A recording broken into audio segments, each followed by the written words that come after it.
Vote పోటు మాటలు. ఇక బీహార్ జాబితాపై అధికార విపక్షాల వాగ్బానాలు మీకు కూడా చూపిస్తా.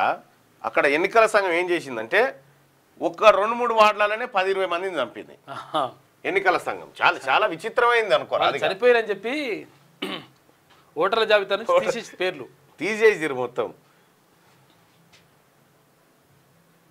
ఉన్నోళ్ళని చంపిరు, కథం అయిపోయింది. ఈ రకంగా ఉంది దేశంలో. ఈ ఎన్నికల సంఘాన్ని ఎవరు నమ్ముతాడు? ఏం కథ?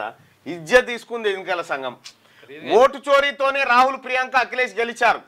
వారంతా రాజీనామా చేయాల్సిందే. పౌరసత్వానికి ముందే సోనియాకు ఓటు హక్కు అని భజాపా. ఈ తొండి పంచాయత్ తప్ప ఇంకొకటి లేదు. కాంగ్రెస్ పార్టీ ఎత్తి చూపిస్తుంది ఎన్నికల సంఘాన్ని, ఇండియా కూటమి ఎత్తి చూపిస్తుంది ఎన్నికల సంఘం చేస్తున్న కార్యక్రమాన్ని. బీజేపీకి ఇబ్బంది అవుతుంది ఎందుకు? ఓటర్ల జాబితా రూపకల్పన, ఎన్నికల సంఘం పనితీరుపై అధికార విపక్షాల మధ్య వాగ్వాదం ముదురుతోంది. స్వతంత్ర వ్యవస్థల్ని కేంద్ర సర్కార్ గుప్పిట్లోకి తీసుకుంటుందని విపక్షం ఆరోపిస్తోంది. కాంగ్రెస్ అగ్రనేతలు రాహుల్ గాంధీ, ప్రియాంక గాంధీ, సమాజ్వాదీ పార్టీ అధినేత అఖిలేష్ యాదవ్ తదితరులు ఓటు చోరీతోనే గెలిచారని భాజపా కొత్త ఆరోపణలు చేసింది. అయితే వాళ్ళు గెలవాల్సిన వాళ్ళు వాస్తవానికి వాళ్ళ కాన్స్టిట్యున్సీలో 1,00,000 ఓట్లు డిస్టర్బ్ చేశారు అనుకో, వాళ్ళకి 2 లక్షల ఓట్ల మీద 1,00,000 ఓట్ల చూపిస్తుంది. ఈ 1,00,000 తగ్గినట్టు అంతే.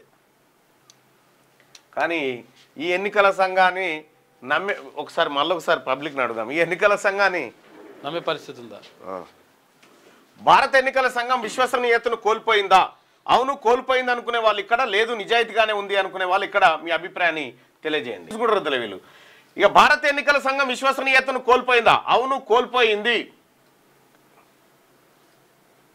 అవును కోల్పోయిందని 180% మంది అభిప్రాయపడుతూ ఉన్నారు. విశ్వసనీయత కోల్పోయిందని.